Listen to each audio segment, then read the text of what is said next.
আপনার সন্তান কি শুধু হিফজ করছে?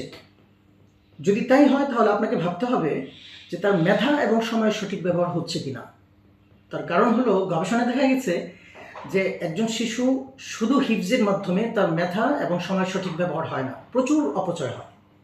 ফলে সে একসময় বয়স অনুযায়ী অনেক পিছিয়ে পড়ে। পরবর্তীতে অভিভাবক এবং ছাত্র উভয়ই হতাশা এবং দুশ্চিন্তাগ্রস্ত হয়। প্রশ্ন থেকে যায়, হিফজের পাশাপাশি কি অন্যান্য শিক্ষা সম্ভব?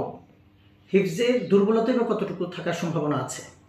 মূল বক্তব্য হলো, প্রশিক্ষিত দক্ষ শিক্ষক এবং পরিকল্পিত সঠিক শিক্ষা কারিকুলামের মাধ্যমে যদি শিক্ষা গ্রহণ করে, তাহলে শুধু সম্ভবই নয়, বরং এই পদ্ধতিতেই একজন শিশুর মেধার সঠিক বিকাশ হয়।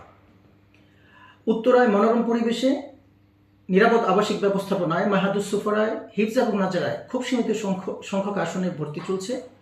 এখানে ছাত্ররা হিফজের পাশাপাশি প্রাইমারি শিক্ষা সম্পন্ন করে থাকে, সাথে সাথে আরবি এবং ইংলিশ স্পোকেনের দক্ষতা অর্জন করে।